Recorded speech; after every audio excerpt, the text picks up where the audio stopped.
Good. Okay, so today we have Angelique, Kathleen, and Tucker here to talk about aides and caregivers and self-direction and funding and all things like that. All three of them are a wealth of knowledge, personally, in a lot of ways professionally as well. I'm going to let them talk about themselves a little bit first, but yeah, so we'll have some questions. You guys know, anytime you have any questions or want to add to the conversation, we appreciate it. Feel free to either type them in the chat box or you can say them out loud and ask them. I've heard that people have been accessing the videos from the other panels, in the future. So any help that you guys have or questions are great. So let's get started. Let's start with Tucker. Tucker, if you want to say really quickly about what you're doing right now, and we'll talk about the 8 things next. So just a little bit about yourself. Hello, my name is Tucker Salafava, and I'm an alumni of the fall. I graduated in 2011, but I am a social media and practice called practice at a theater group in NYC called TBTB. Okay. It is Singapore theater breaking through barriers. And Kathleen, do you want to go next? Sure. I think I know most of you already, but my name is Kathleen Downs. I'm also an alumni camper. I graduated from high school same year as Tucker, so I'm 27 now. I'm a licensed social worker, and I'm currently doing parent workshop planning for Dancing Dreams, which is an adapted dance program in Bayside. And I'm also a user of consumer directed personal care services, which is some of what we're going to be talking about today. And yeah, that's about all for me. Okay, so my name is Angelique Vito. I'm also an alum from SPA. I graduated from high school in 2012. I recently got my master's in mental health counseling. So right now I'm looking for a job that'll help me acquire my clinical hours for licensure. I'm currently also working on getting housing for myself. So that's like a whole another process that I'm working on right now. It's a really long, grueling process, but I think I have a really good team behind me. So I'm really excited about that.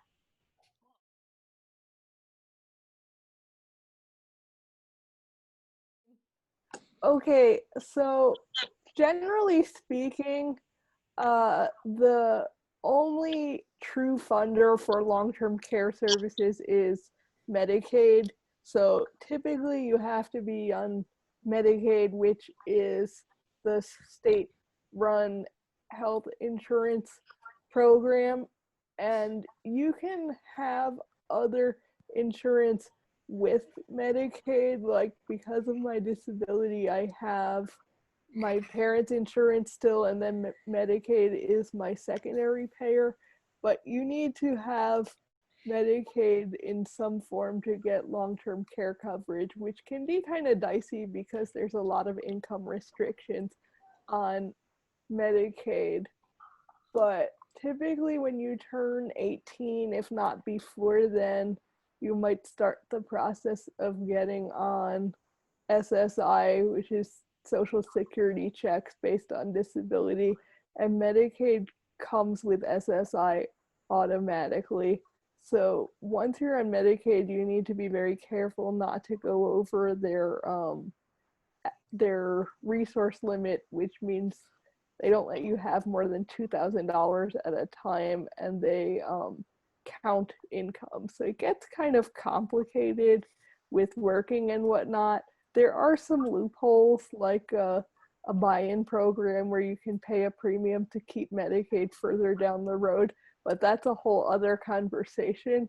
And then typically to get aid service, if you have regular Medicaid, you would call the Department of Social Services for an assessment, and they send a nurse to your house and ask you a bunch of questions to figure out how many hours you would need.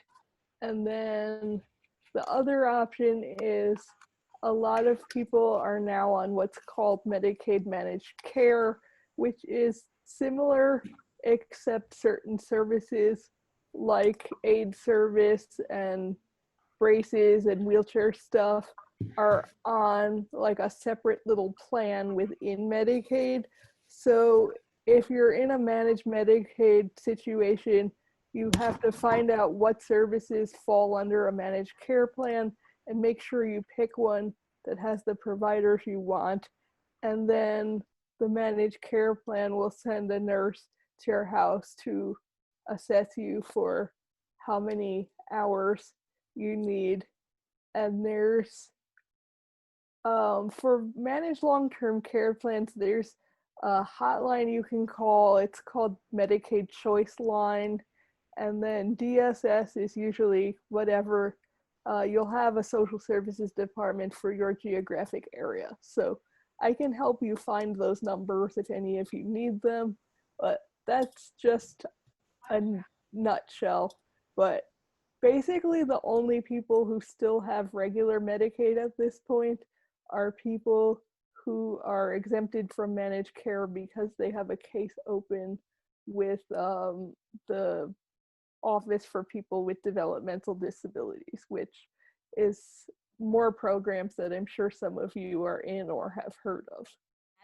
Also, I wanted to add, I ran into something that was kind of difficult for me that I'm currently working through right now. It has something to do with getting working while you're in school. So for my graduate school, I was a graduate assistant. So I did basically the graduate assistant helped me with my tuition, but because I had to fill out a W-2 form, it was reported as income. So they didn't see it for about a year, but they contacted me and told me like that my benefits were getting reduced because they thought I was working. So just if you end up doing something that goes towards your tuition, make sure that you clarify with whoever is working on your case that no, that's not me working, that's for tuition only. I had a similar thing when I was in college with scholarships and whatnot. What you need to do is make sure they never hit your account. Whoever your funder is, ask them if they're willing to write a check directly to the school with your account name on it. So that way the money never comes into your hands and they can never say that you had like money dumped into your account. Good idea.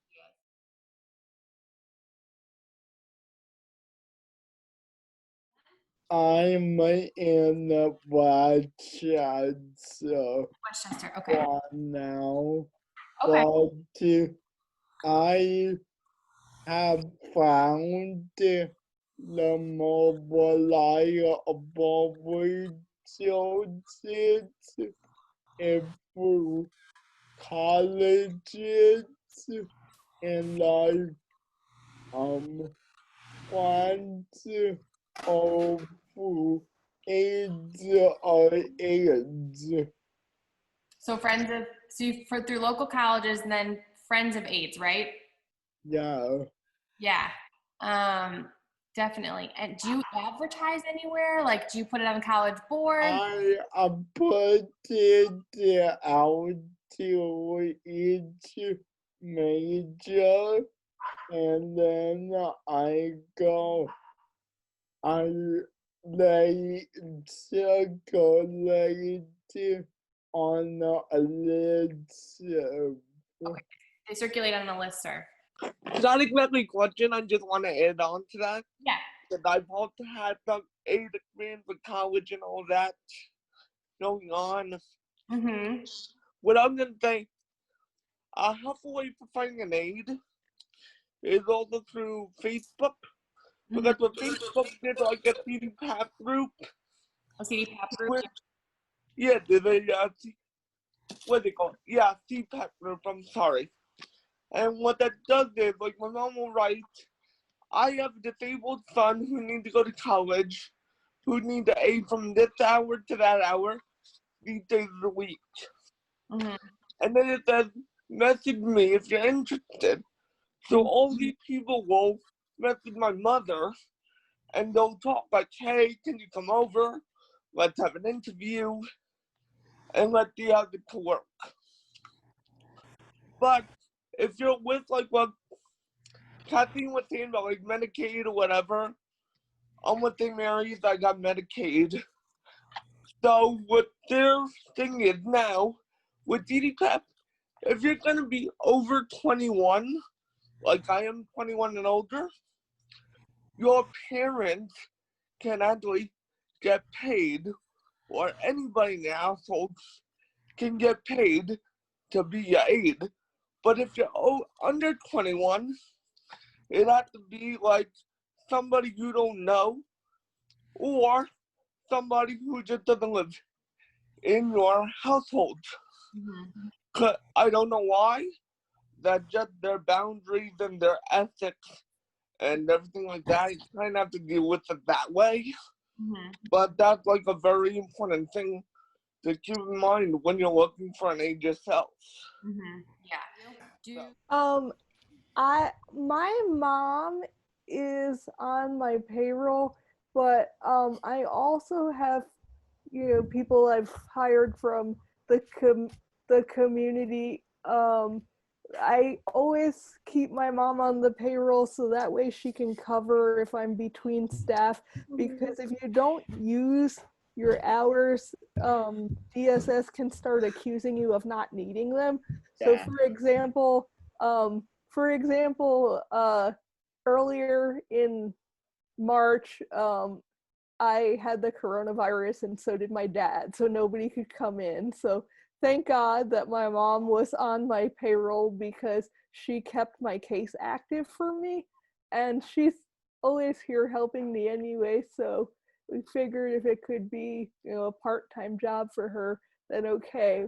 But she's also respectful of the fact that I like to hire people from the community too, and it's a good skill to have, hiring people that are not related to you, just to get used to telling people exactly what you need. And Chris mentioned this before.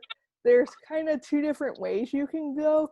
You can either go through an agency where they essentially send an aid for you at the hours you request, or you can do consumer direction, which is you get the money through Medicaid and you have to follow their rules, but you get to recruit and hire a person of your choice. Yeah, So, you're correct. and the acronym for that is CDPAP. That's what Chris was talking about. Yeah, So, CDPAP. I don't know why I called it CDPAP, but Kathleen and Brian did it CDPAP. they keep changing the acronym.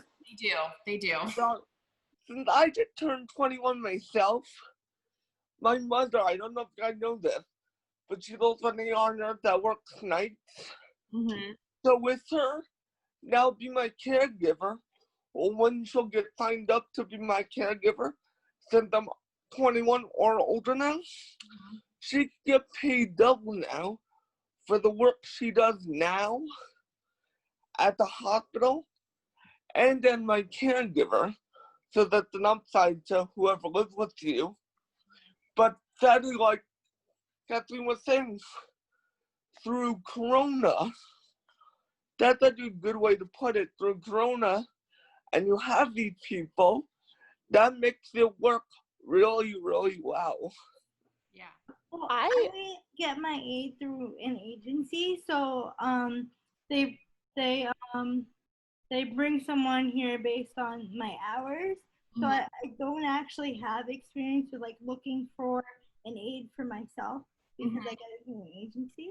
But you have a unique experience where you kind of might know who you're going to get, but sometimes you don't, and you really have to be direct in saying Yeah. how you want things, which makes it, that's a really important. You've got to have that skill honed in, Yeah. to really advocate and say what's best for you. hmm I've been on an agency for a long time, so I kind of had to learn how to say what I wanted when, and like how much is too much help and how much help I need from them. Gotcha. Yeah. All right, Kathleen, where do you find your aids? I have actually had the most luck using Indeed. The job, whether because if you send them, an ID and proof that you're a real person, you can make an employer profile, and you can write an ad saying exactly what you're looking for. And I think it's super helpful to be really direct in the ad about the tasks you're going to need help with. Because if you're too vague, sometimes people will inquire and they'll think that they're just like a companion and they're going to be able to just sit and talk to you and watch TV all day. You have to be clear that you need them to be able to do like physical caregiving, because if they don't know what they're signing up for, there's a chance that somebody might get there and be like, oh, I didn't know I had to do this. So you have to make sure that the person is ready to actually do what you ask them to do. And if you are hiring people for yourself, I highly recommend setting up a place to meet them for an interview or interview them, over Zoom or something like that, because you don't necessarily want people that you don't know real well yet that you're still interviewing to come right into your house, because God forbid if they turn out to be like, a creeper or something. You don't want them to know where you live until you're sure that you're going to hire them and you're okay with them. Definitely. Can I get on to that? Yes. Also, like everything for like college or outside, it's not just inside your home. You could also trust them to take you outside. So they could also go with you on, say, like, public transportation, or if your parents will ever allowed them to drive your vehicle or their vehicle, they can take you places that way with the consent of whoever owns the vehicle. Yeah. There are many ways you can go about it. Yeah, I think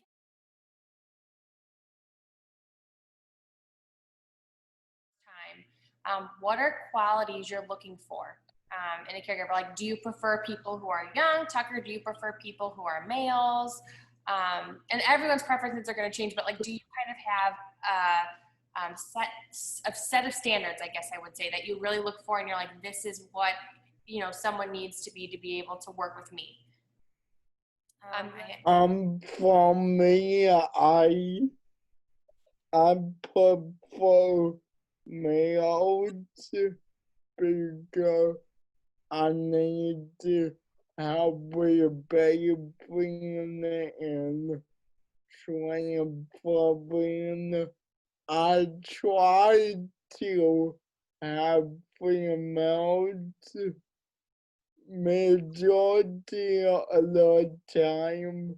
They can't handle me or I hurt their back and they tried to cover it up. Mm-hmm. And sometimes it frustrating for me to write an ad, and then my case manager said, "Don't be discriminating," and I said, "I'm not. It's just my preference." So you prefer males and someone that can lift you so they can, you know, handle any of the manual handling stuff. Yeah, but I also don't mind females only if they are taller than 5'6". So they can transfer you. Yeah. I when I was in college, it was a little bit different because I was in like a special program through Voc Rehab, and I worked with a lot of students. I agree with Tucker, the students are a really good resource, but unfortunately here on Long Island, we don't have as many like we don't really have any big public universities, which is where people tend to be looking for the jobs. But anyway, a lot of people have preferences, you know, male, female, whatever. That's totally your choice. But I was taught when I was in school that you have to be very careful about how you write your ad in that respect, because you are dealing with federal and state money. So you can't flat write an ad excluding a particular group, because yeah, you're dealing with the state's money, and there's discrimination law stuff. That said, if you're only comfortable with, say, a female aide, you could, you know, look through your applications and you could choose to interview the female applicants. You have to be very careful about writing ads though in that way, because you have to you know, follow the labor laws because you are an employer. Interesting. I didn't know that. Very interesting. So in terms Yes, we were told in school, you know, nobody could force you to have a male aide if you didn't want one, but you couldn't say, you know, no males or no females in your ad on the job board because you're dealing with the state's money. interesting. So, when someone first comes to my house, like in the morning, I always kind of make it clear, like my mom is here, but I also make it clear that they have to be respectful of my mom's schedule too, so they can't come late. They can't come like an hour late. Like they actually need to be on time because she needs to leave for work.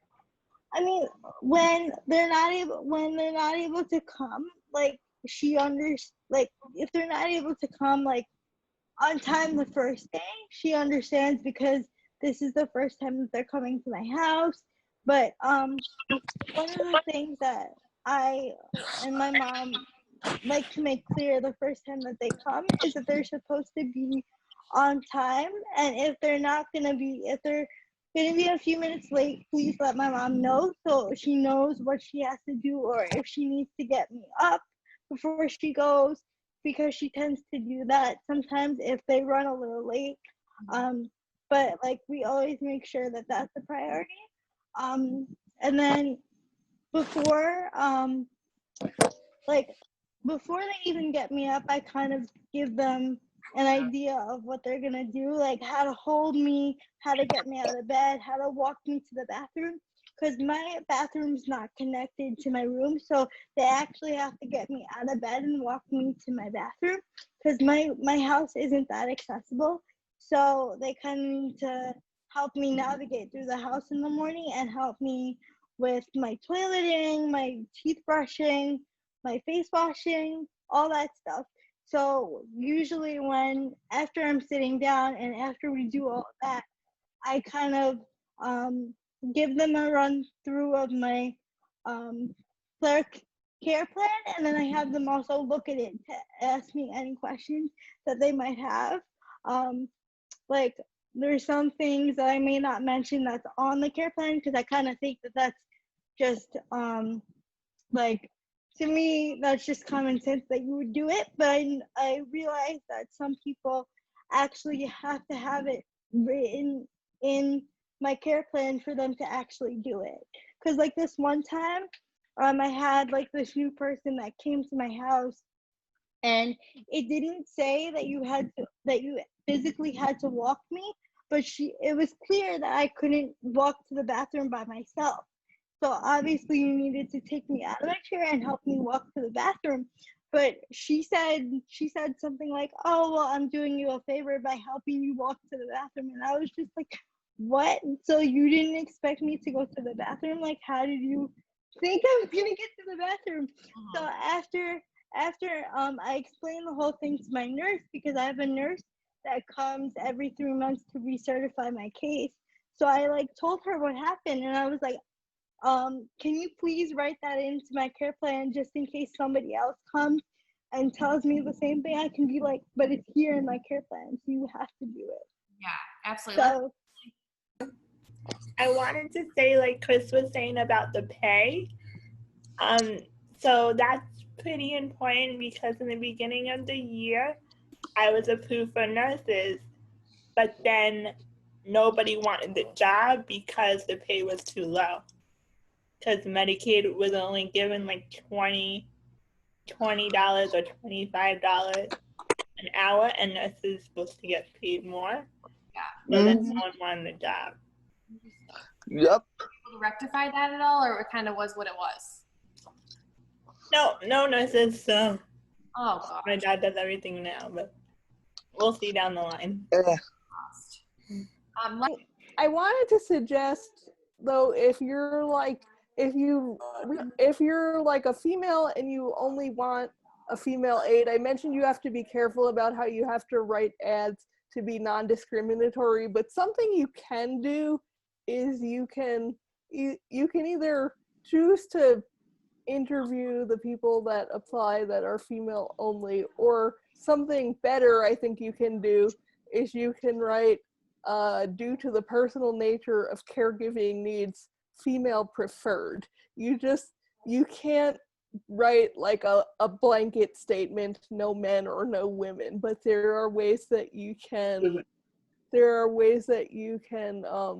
specify, like, due to the nature of needing help taking a bath, I would prefer a female. So that way you kind of satisfy everything without being flat out restrictive. Tucker.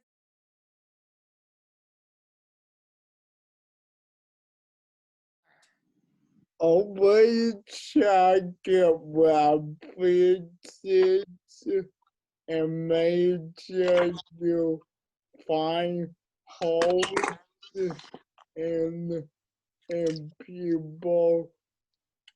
It's because sometimes people collide, and you need to make sure you know it before hiring them.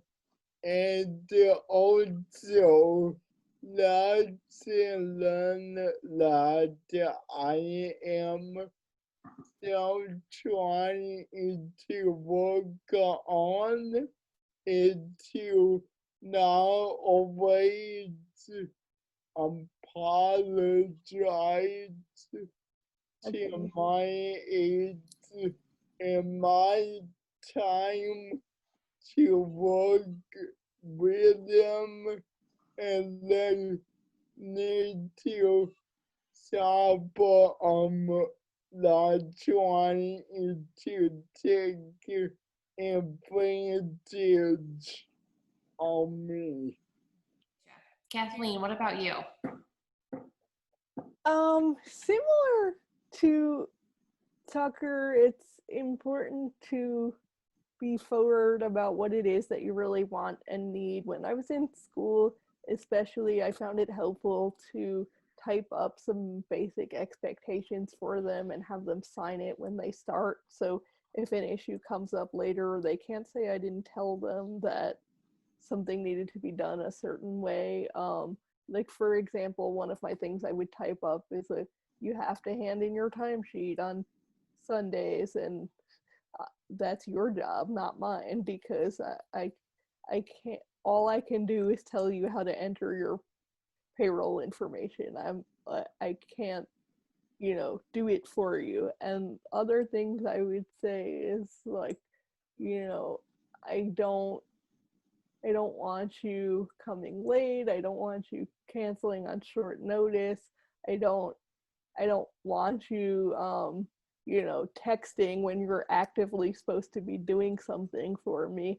So that way you're super clear about things that are not okay, because if you don't tell them that you don't like something that they're doing, even if it seems astoundingly obvious to you that it's inappropriate for the workplace, if you don't tell them, they might not know that that's not something that you want. And like Tucker was saying, it's your time, not theirs. So I think a lot of people with disabilities are over apologizers because we need a lot of help, but it's a good thing to work on, like not apologizing for things that you need, especially when the person is getting paid to do them. And if you're going out somewhere, like, I don't know, say you're going to the movies or something, like it's not the aide's job to tell you what movie you should see. And if you say we're going to X movie, it's not their place to complain and be like, I don't want to see that one, because they're on the clock for you. It's not for their entertainment. So if they're not thrilled with your movie choice, you know what? They can deal. And if you want them to sit near you but not with you, if you go out to lunch with someone, you need to tell them. That said, when they're on the clock with you, they can't go too far away from you, because if they're on the clock for Medicaid and they're not actually with you, you could get in huge trouble. But a way to sort of come to a compromise is, I don't know, say I'm going out to lunch with my friend and I don't really want the aide hanging over me. I could be like, could you sit a few tables away from us, or could you sit outside the restaurant and I can call you if I need something? They just can't go like far away from you, because once they're clocked in with you, they have to be with you for the whole period that they're in, or you could get in huge trouble with the state. But there are ways to have them respect your space, and it's easy to feel bad if they're not thrilled with the activity you've chosen, but you have to remember it's not their job to tell you what to do, or be like, I don't feel like going to the park. Too bad, it's my life, and your job is to basically, they're basically your wing person for the day to do what you want to do. And as long as the activity you've asked for is legal and safe, then it's their job to go with you, whether they're excited about going to the park or not.